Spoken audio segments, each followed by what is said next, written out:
Good morning here from China. I'm here at Hangzhou at the headquarters of Alibaba Group. Very welcome to all the audience today from all over the world to listen to me about this competition, this global challenge we're about to launch this year. Okay, my name is Zhou Yong. I'm the Secretary General of the Alibaba GDT network. And the GDT network stands for Global Digital Talent. So welcome everyone. So GDT network is actually an initiative launched by Alibaba Group in year 2018 with the mission to promote digital transformation and inclusive development through education, through digital talents. So this is actually our mission. So we've been running digital talent training program around the world in a lot of countries, in Malaysia, in Thailand, in France, in North America, in Mexico, in Colombia. We're running this kind of program around the world with the mission of to promote the digital transformation, but also to make the business much easier for everyone, to make it very inclusive for all the people, not only for the businesses, but also for the young talent like your guys. So this is our mission.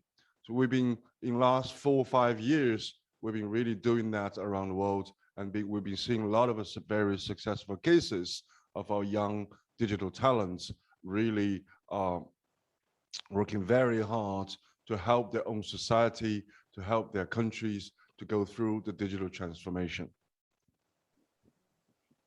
And this is actually the third time now we're actually organizing this global challenge. In year 2019, we've run the first digital Alibaba Global Challenge with the theme of digital transformation of businesses. And last year, during the pandemic, we also launched a global challenge in 14 countries. And we have, end of the day, we have more than 10,000 participate, 10,000 young talent participated in the global challenge from 14 countries. They formed more than 1,000, almost 2,000 teams. And last year's theme was digital solutions during and beyond COVID-19. We see a lot of a very good idea. Actually, we've seen teams even in Africa, they're doing medicine deliveries, they're helping the local artists during the pandemic to sell their products around the world.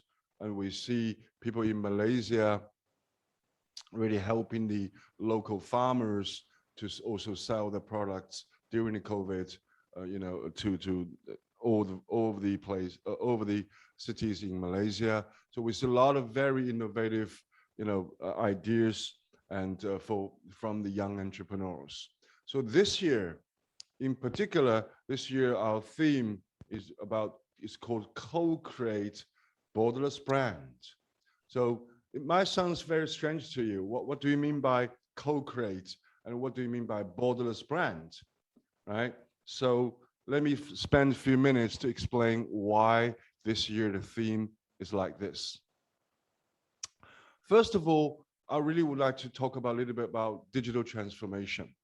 Okay, so actually this is the whole digital, we call it digital infrastructures, with digital technology infrastructures that everyone knows now. We have, big data, the computing power, the algorithms, the IoTs, the 5G is probably coming, all these kind of digital technology infrastructures are now in place. In a lot of places in the world, this kind of digital technology infrastructure now is ready, right?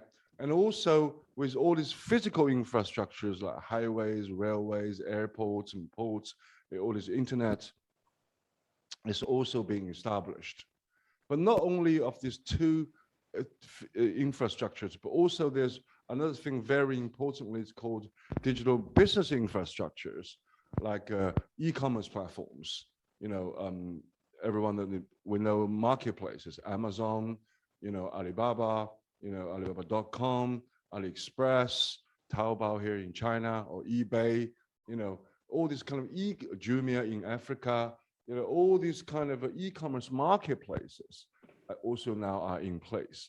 But not only e-commerce marketplaces. Don't confuse with e-commerce and digital economy, right? Because nowadays there are business platforms to cover all aspects of probably all aspects of the life, the payment, the logistics, the transportation, the car hiring, the taxi hiring, Didi or Uber, around the world, entertainment, local services, food deliveries, medicine deliveries, even medicines, medical services. Now there are so many business platforms now also are there as the business infrastructure. So with all these kind of business platforms, the technology infrastructures, the physical infrastructures, when all these three elements are there, are being really is well established, the entire business logic is going to change. Our consumers will be different, and therefore the business paradigm will be shifting. We're all talking about a new era of the digital businesses. So don't think about just e-commerce. It's everything now in China and probably in the US and in Europe. I mean, the internet business now is also moving towards more every single traditional business, retail, these manufacturers, medical, catering, all the business now actually are moving towards digital transformation. But in particular, this time, we try to talk about international e-commerce, because during the pandemic, the e-commerce really has grown dramatically for obvious reasons, right? Everyone, if everyone knows Alibaba's history, Alibaba's biggest e-commerce platform, Taobao, actually started in year 2003, which at that year was another big outbreak of the pandemic, SARS. So during the SARS, because people can't go out, the habits of online shopping now become very normal. So it's a new normal now. I mean, everywhere in North America, in Europe, in Southeast Asia, everywhere this last 2 years, the e-commerce just booming, right? So this is actually, so when we're talking about, when we have all this kind of infrastructures, fundamentally, our consumer will change, right? Our consumers, they become technology empowered. So they are much more empowered consumers because they've been super connected. The way of they receiving information is much more than in the past. In the past, they can only receive information from televisions or a newspaper or billboard on the road. But now they're super connected on all kinds of social media groups. They're receiving all kinds of information. So our consumers are much more informed and much better connected, right? But also, our consumers are globally connected as well because the digital economy, because all these platforms, because all these social media news. I mean, and also the access to all kinds of different kind of platforms.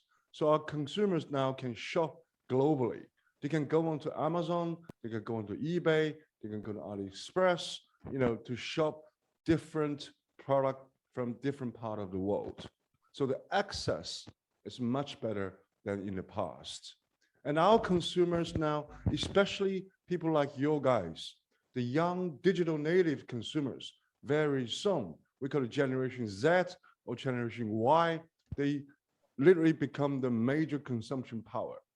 So when the young consumers become very major parts of the consumption, right? Their habits, their preference, because they are super connected, because they can shop globally, and their values of the brand start to change. Our consumers become super proactive. They want to have a say. They're not just reactively receiving the informations from the being pushed by the brands. They want to be more proactively connected with the brands. They want to have a say. They want to express their, their opinions of the brand. They become more interactive. So with all this kind of a empowered consumer, there's one thing probably is going to happen is actually all the consumer goods is now actually probably out of date. A lot of very old consumer goods now is facing a disruption, from a lot of small new brands, because our consumers are no longer happy with the consumer goods they're having now. So probably some of the goods been there for the century, for 100 years now, or for a lot of years there, and nothing has changed. But however, now it's first time probably when the digital consumers become a major consumption power, and they have very different expectations. So this is actually what's happening in the US. If you can see that, P&G, normally everyone knows P&G, right? P&G is a big consumer FMCG company. They own a lot of brands. You see in the center of this picture, all these kind of traditional brands. Now, even in the US, they're all being challenged or being disrupted by a lot of new brands. Harry's or Dollar Shaver Clubs, all these kind of a new vertical brands now start to come in to challenge the big, the big player like, P&G. You see, their market share now is being really eaten up by another category called others.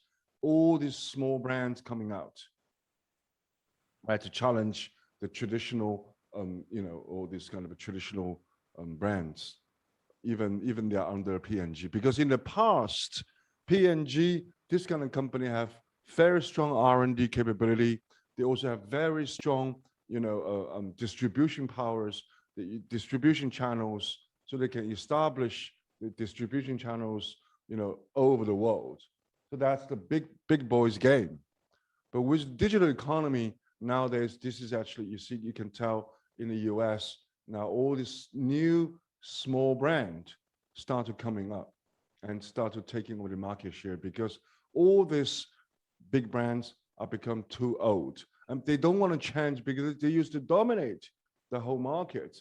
The motive for this old brand to change is very small. They don't want to change. But now they're all being challenged by this new coming up small big brands. I'll give you a few examples.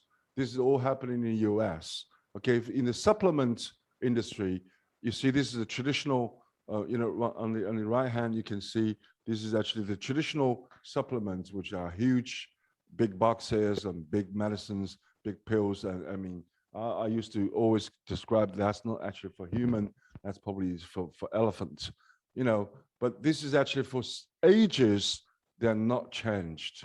But if you see this is a new, a model come out, new brand come out called Care Off, they really provide personalized daily vitamin, packs. You actually, every consumer, when they actually go to the Care Off's website, they have to really fill a questionnaire, a quiz for the brand to know your health condition, and the brand will actually recommend different packs for every month to the consumers. But look at the design, look at the way of it being personalized, look at even the slogan, you are unique, so are we, so it's really touching on very personalized consumption. Then they start, this kind of brands start really to disrupt the whole traditional supplements market, right? But we look at another, beauty, products, like this is a traditional shampoo package designed by the P&G. But look at this one, the functional beauty. Again, it's customized shampoo, which, it's really beautiful, and again, it's customized, right? This one is actually my favorite, recently the favorite case about this kind of band-aids, right? Because you look at this band-aids, really it's from Bundy, it's been there from Johnson & Johnson, it's been there for the last century, I believe, right? But you look at this Welly, the new, the band, really they changed the whole value proposition of the band-aid, because they're saying, it's not normally when you have the band, you really think about, oh, it's really about dangers, it's really about injury, because you don't want to do it again, be careful. But no, they changed the entire value proposition of the band. They're thinking, they try to tell to the children, no, it's okay. It's really be brave. So little injury, it doesn't matter. You should be rewarded because you took a risk. So they design the whole band like a badge, like a reward. So for the children to put on there to show I'm brave, it's okay, I can back to the game.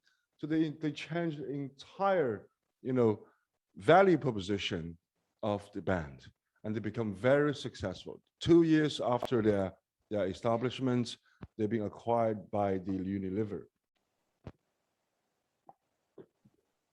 So even a very traditional, people think of that, a very traditional product like this also can be disrupted, can be do again, entirely differently, right? And also you see other, products like Allbirds, this kind of shoes, right? They're talking about simplicity is the new luxury, right? They're talking about, they cater for a very specific type of person, is actually all the entrepreneurs in the Silicon Valley. They're thinking the entrepreneurs, they don't have time to really to dress up, but they do go to business occasions, but they don't have time to go onto a Nike shop to have 950 SKUs to choose from. And they think it's too complicated for this kind of people, but they actually want to dress something good, but actually don't have that much time to be confused by so many SKUs. So design this wool, or eucalyptus kind of material shoes. In the summer, I mean, you don't even have to wear a sock. You can go into wear these shoes. But it's made all the materials made by eucalyptus trees or the wools. So it's very eco-friendly, but also it's very simple, but also fitting all different kind of occasions, for particularly very vertical for the entrepreneurs in Silicon Valley. I'm actually a fan of this shoe. I bought 2 recently. Basically the reason I bought the shoes is not only just the shoes quite comfortable, but also I'm making a statement to all my the people I know. I'm different. I'm different from others. You probably wear Nikes or this kind of thing, but I want to make my statement. I'm an entrepreneur. I'm actually set myself different. So it's more emotionally touched, from Allbirds. So all this kind of brands really start to disrupt the traditional industries. Warby Parker actually is the very early brand who started, we call it D2C, I explain later on. They actually send, when you're buying a frame, right? When you're buying glasses, it's actually, you go to a shop and you try with the glasses, and within a few minutes, you have to make decisions, but you don't really know, you don't really make the right decision sometimes. But now they actually send 5 packs to you, different colors, different styles. You can try it at home and you choose and pick one and you send the rest full back. So they change the entire shopping experience for the people to solving their problems of, I have that problem because I have quite deep eyesight. So I actually, when I took off my glass in the shop, look at the mirror, within 5 minutes, I should just decide this one is good for me. That's quite not a good decision process. But if I can at home and try and wear it for many times, then I decide one, and I send the rest to fall back. Yeah, this is all kind of, this kind of very products start to disrupt the whole industry. So for all these kind of brands, they have a name. They have a name. They call it D2C. It's called direct to consumers. Basically, this is really a very new business model, and it's definitely coming. You see this from Harvard Business Reviews, from McKinsey's.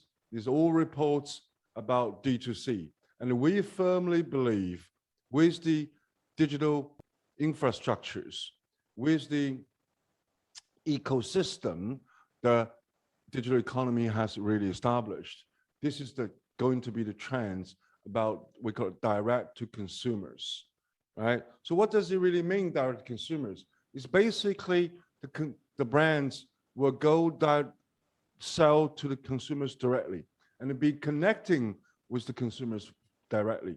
They hear from the consumers they connect with the consumers in a very short distance, right? It's direct. So in terms of direct to consumers, actually, it's not just you're cutting off a lot of middle layers. You see this picture. If there is a manufacturing, if they normally, if it's in particular in international trade, right, or even in the normal trade, I mean, a manufacturer and a brand, if they try to reach the consumer, if it's international trade, they have to go to the exporter, the importer, the wholesaler, the retailer, to the consumer, right? So it takes long time, and the whole action chain, the value chain is very, very long. So the manufacturer can never really reach the consumer because, especially in the international trade, right, the barrier for the manufacturer or the brand to reach the consumer is very, very high, because if you don't have the ability to establish your entire distribution channels for the wholesalers and retailers and probably country, distributor and cities and province, and to the retail shop, it's really long process. And each of the middle layer, because they provided a service, so there's a charge, so there's actually a cost to the consumer to pay for it, right? So actually the price when the consumer buys it, they also paid for all the middle layers, cost. So the cost actually goes very, very high. I can tell you, for example, I know manufacturers from China who sells duvets. The manufacturer price is about $100. But then when they reach the consumers in the US, in the Macy's department store, it sells about $800 or even sometimes $1,000. That can be that much different. 10 times of all this kind of price difference actually is going to all these middle layers, right? So nowadays, the manufacturers or the brands can go through one stop, either go through a marketplace like Amazon or AliExpress or eBay, or in Southeast Asia, Shopee or Lazada, these kind of marketplaces. Or they can just go through even social media direct to consumers. So basically, all this middle layers being cut off, right? So therefore, one thing, the good thing about it is actually we can go direct to consumer, so the costs become much lower, because you don't have to have all this offline process and all these middlemen in between. First of all, that's the major change. But also, most importantly, because the manufacturers or the brand now directly contacting with the consumer, they are much closer to the consumer. They understand through all data analysis, or the customers' reactions. They talk to consumers directly. So the consumer's needs can be very quickly reflected back to the manufacturer, and they can start to produce very good product much quicker, much faster. If in the past, you think if really the manufacturer have to go through all the retails, they don't know what the customer really think, right? They don't have the feedback direct from consumers. On the information being feedback in a traditional way, it's very long tail. It's very, very long time.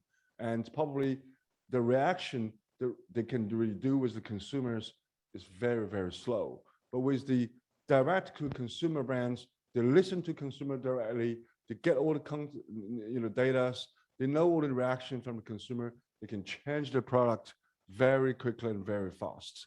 I think that's really what's happening now. So it's not about just e-commerce, it's actually the change of the entire business logic, So this also gives the chance to all these manufacturers now. They're thinking, okay, I can actually produce a lot of goods, but in the past, it's no way for me to reach the consumer directly to become a B2C operation. I can only do B2B.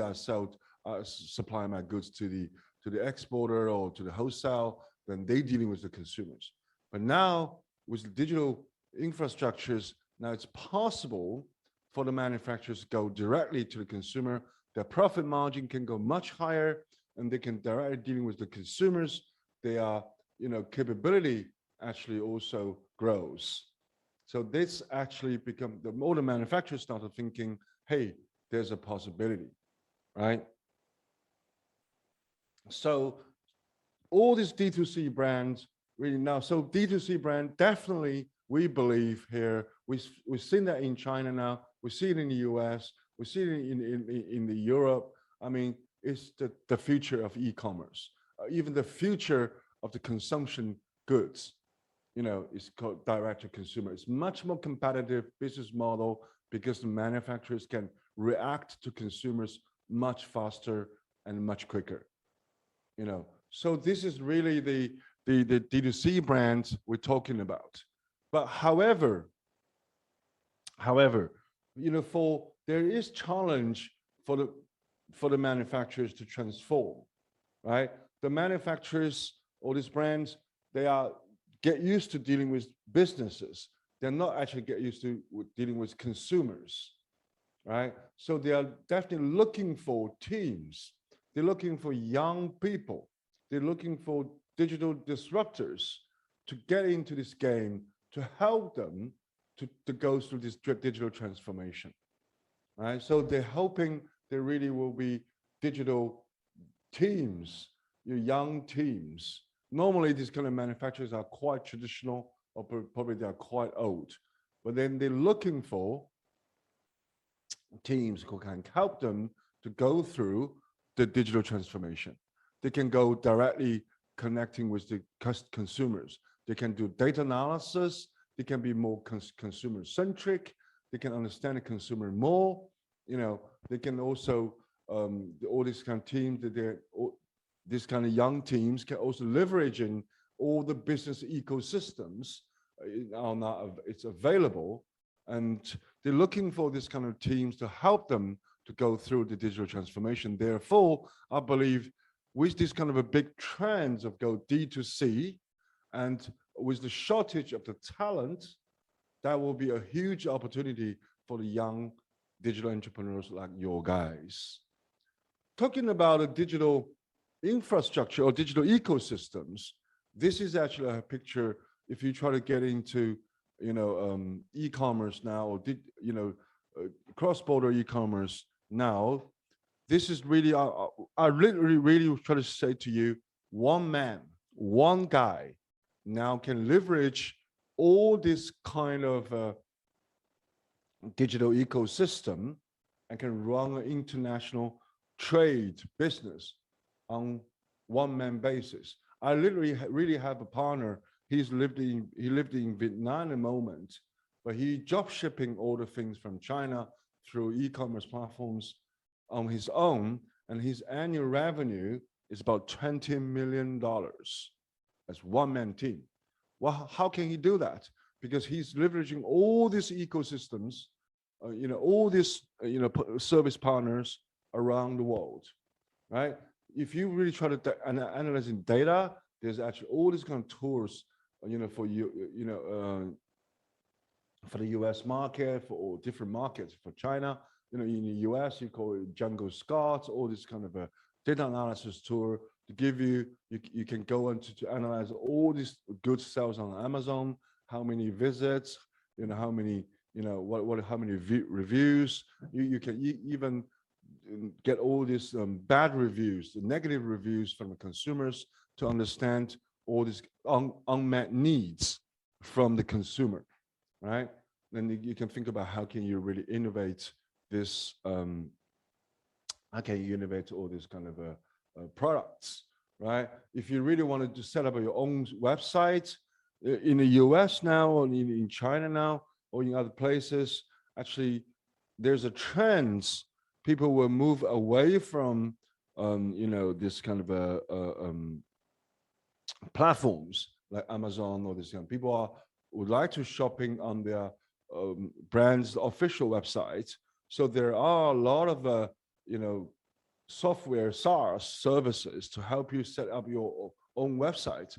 Normally, if you try to set up your own website, it takes, you have to hire a lot of engineers and really to set it, you coding yourself and set up your own website for, at least take a few months. But now with Shopify, this kind of a platform, this kind of SaaS service, you can do it within a few hours to set up your own website. So it's really easy to use. You don't even need an engineer to set up your own website, right? If you try to sourcing products, there are platforms called Allbirds or this kind of thing. They can really help you in sourcing the products from all over the world. You just go on there to select all the products, from direct from the manufacturer, and you can sell on your own official website. If you're really thinking of, you have a really good idea, you can go into crowdfunding platforms, Kickstarter or Indiegogo, without even a product. You can describe your prototype, describe your idea to the consumers, and you get a lot of consumers to support you. They pay you first, they prepaid for your service or products to support you to get a R&D done, to get a manufacture done. This is a Kickstarter. I really see a lot of my students really go on to Kickstarter, and I really see a lot of very successful cases. They go into Kickstarter and do crowdfunding. Of course, if you're talking about payment or logistics, everything is there. Yesterday, one of my team also told me there is even AI machines to help you to write copywritings in English. And the AI machines really write like human and really good. I have a few native speakers from Canada.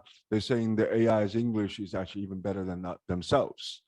So you just key, keywords, say this is the product.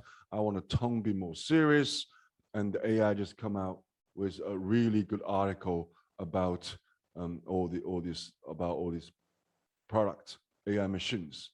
So in terms of payments, everything, then also you can have a lot of social media. You can really go directly pass your message to the consumers. So with all this kind of ecosystems, it's much easier for the young person to be more entrepreneurial, because you don't have to have all the cost to hire all these people before you can do a business. So you can just leveraging all these ecosystems, you can actually start doing the business. You only have to pay for this kind of services on demand. When you need it, you start to pay for it, right? So this is also a really good, so people talking about digital economy, people just seeing the marketplaces, all this kind of thing, without realizing this 20 years of development of the digital economy, the whole ecosystem is now very well established. Not only just the selling and buying, is the all this ecosystem behind the sense. Now it's been really well established. You can really leverage all these ecosystems to make your business. That's why I said in the very early stage, now the digital economy is very inclusive. Young guys like you have an idea, you can just start doing the business with a very low cost, very low startup cost, to leverage all these kind of things to make the business successful. I have seen my team here in China try to sell the goods to US, to the United States. 3 people, they try to establish a lifestyle brand in the US, but the agile team they employ, actually all very senior person, the brand guy from Singapore, the copyright, this kind of a director from, from Canada, the creative director from Australia, they really have a very good agile team. They're really hiring, internationally, but without paying them fixed salaries, everything, they're all on project basis. Then they're using Zoom, using Mira, using Slack, all these kind of co-work softwares to make the things happen. So this is possible actually for a young entrepreneur now. You can even leading international service providers together. They're all based in China, but they're selling to the US. This is all possible. So with all this kind of infrastructures, with all this kind of changing of the young consumers, changing of the consumer habits, with all this kind of a technology and ecosystems, this is actually a very important value here in Alibaba. We talk about if not now, when, if not me, who. So it's the best time probably for all the people to capture this opportunity. If you try to be really futuristic and look at the futures, I think D2C brands is going to be the future in all these consumer goods.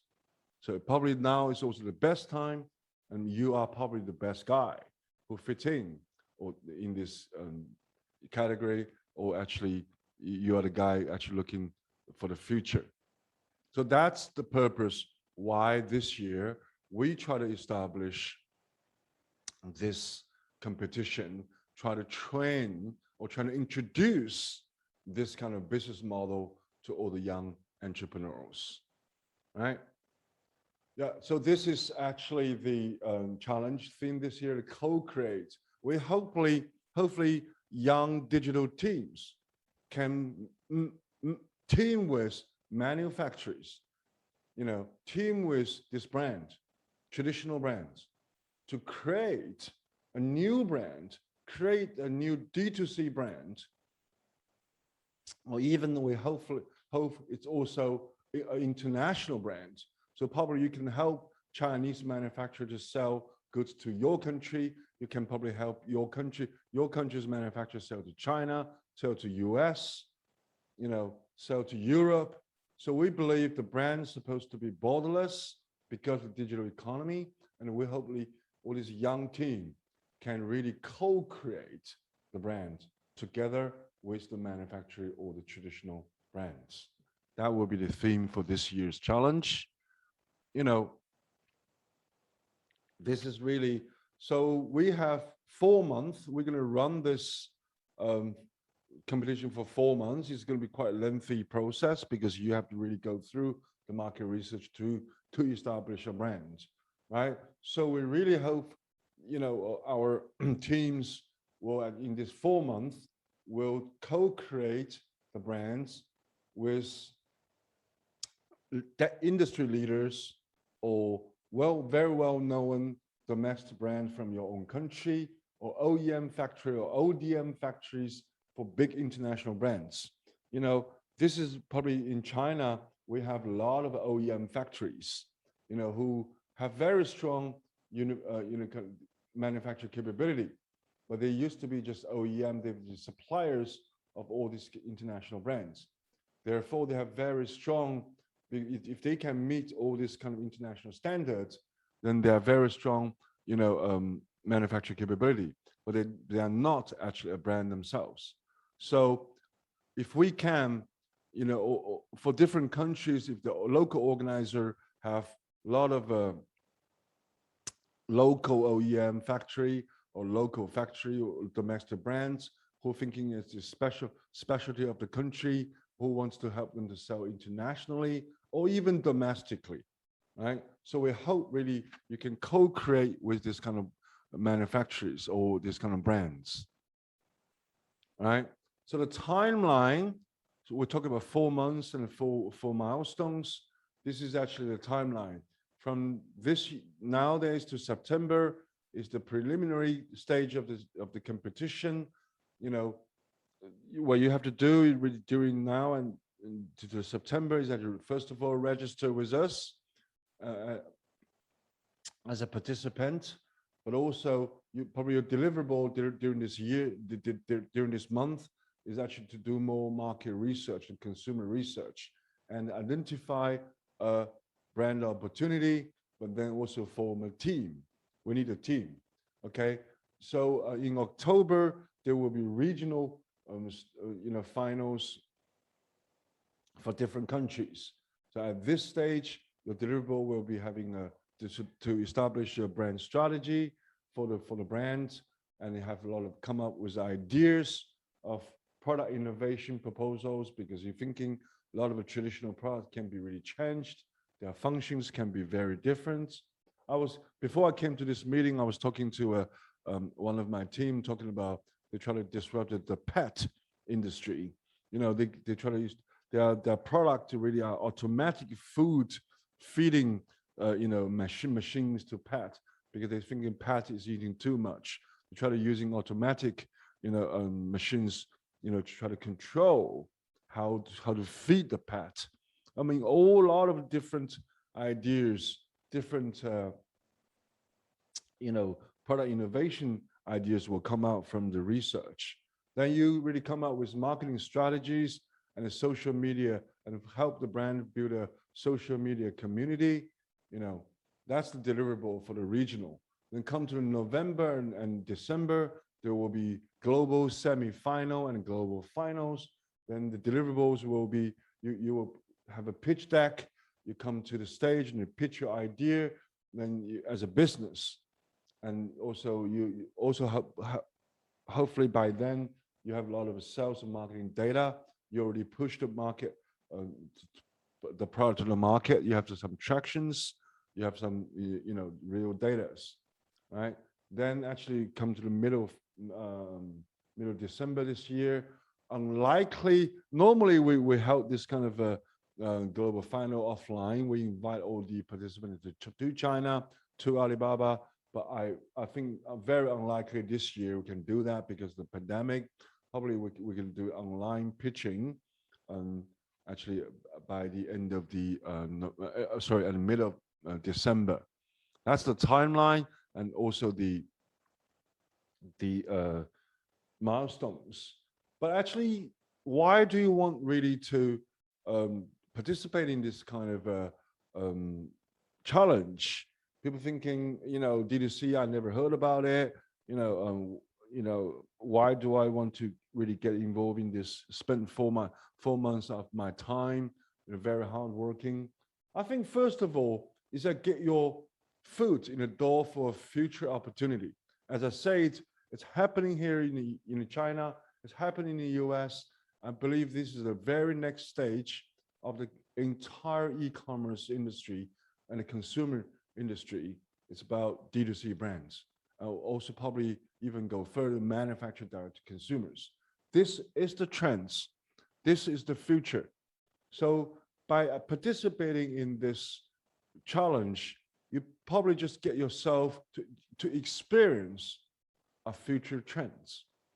And I believe this kind of experience will give you a very strong background on your CV, or even on your the future employment, or even your future startup businesses. So get into the door of a future opportunity. Of course, there will be cash prizes. Alibaba prepared something like 30,000 US dollars. Something like 30,000 US dollars for the prize winners. But not only just the cash prize, right?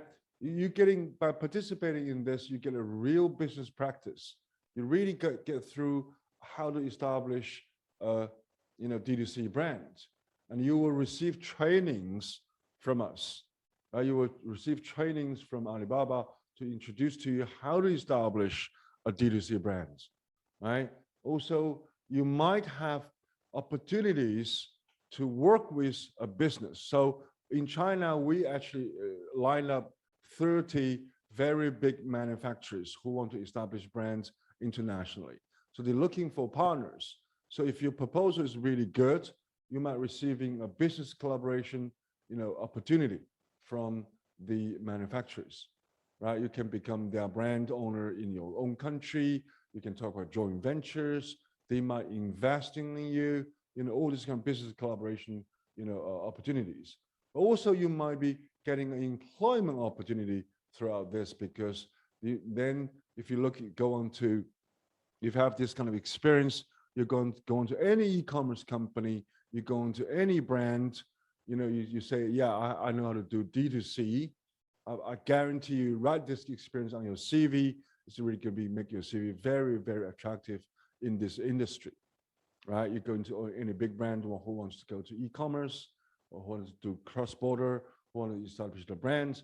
You go into any platforms, this kind of D2C experience really make you stand out. Again, also, if your project is really good, if you've really done really good research and prove really that works, there might be opportunity for receiving investments.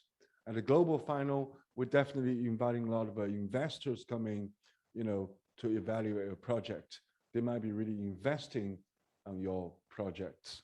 So that's really the whole gains you will get out of this competition. Receiving trainings also, get into the door of a future opportunity. Right? That will be the benefit for you to joining this global competition.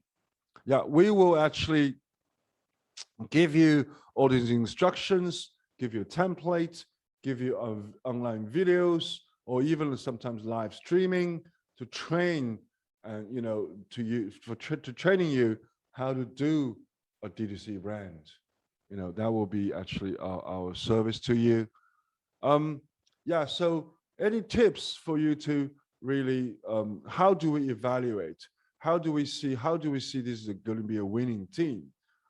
First of all, it's about team. So we require a team to 2 to 4. And if you're doing locally, if you're helping a local manufacturer or local brand to go online and go D2C, that's fine.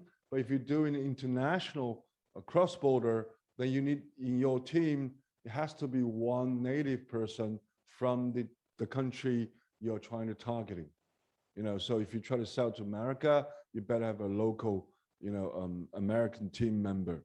If you really try to sell to China, you'd better have a Chinese team member, right?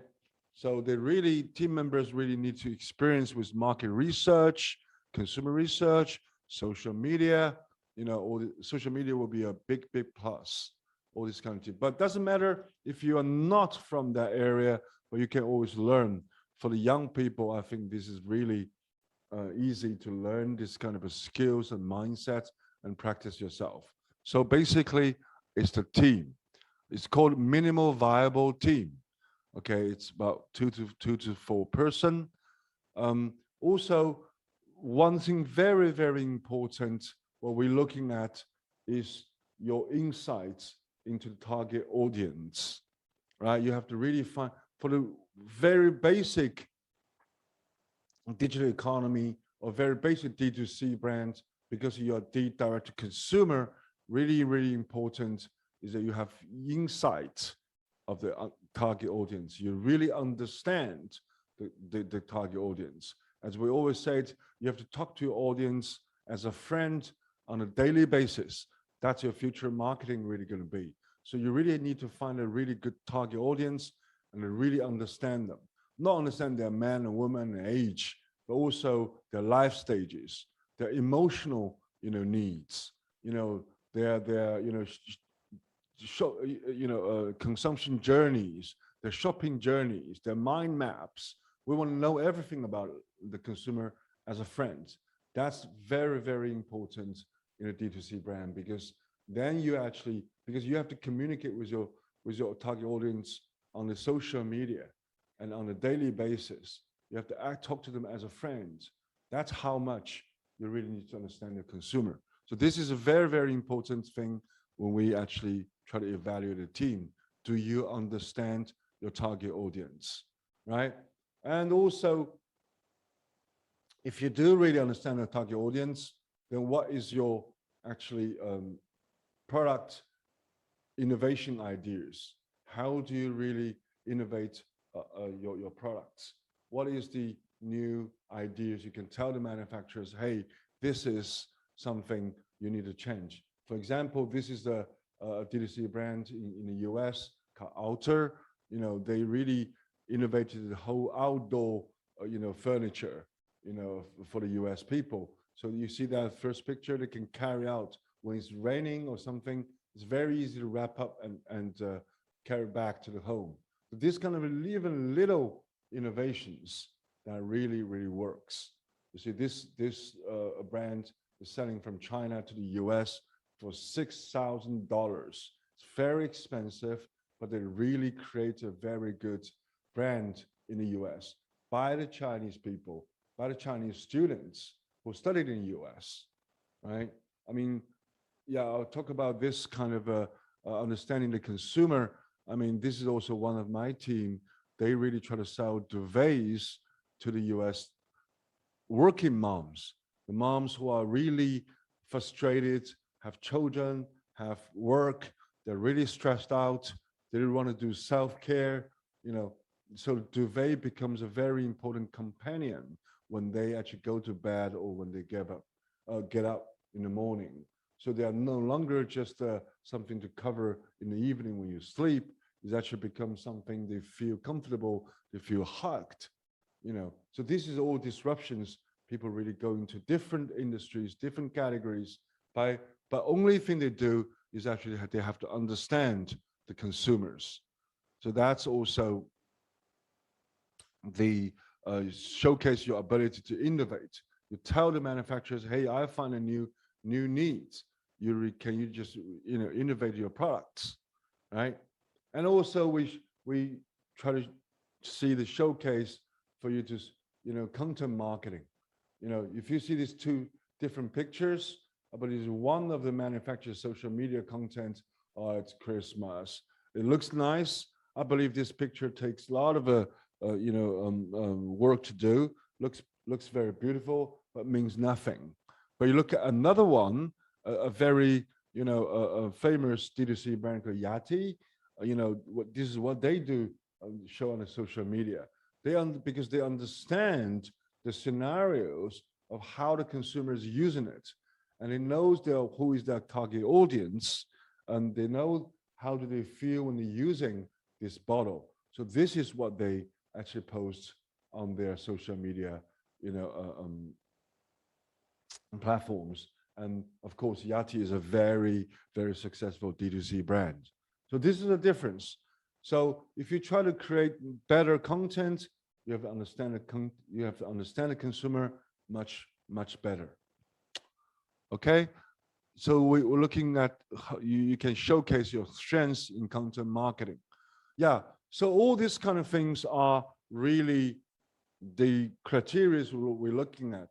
The team, how good is the team, how much you understand the consumer, what kind of innovative idea you come out for product or brand innovation, and also can you really do a very good content marketing content on the social media.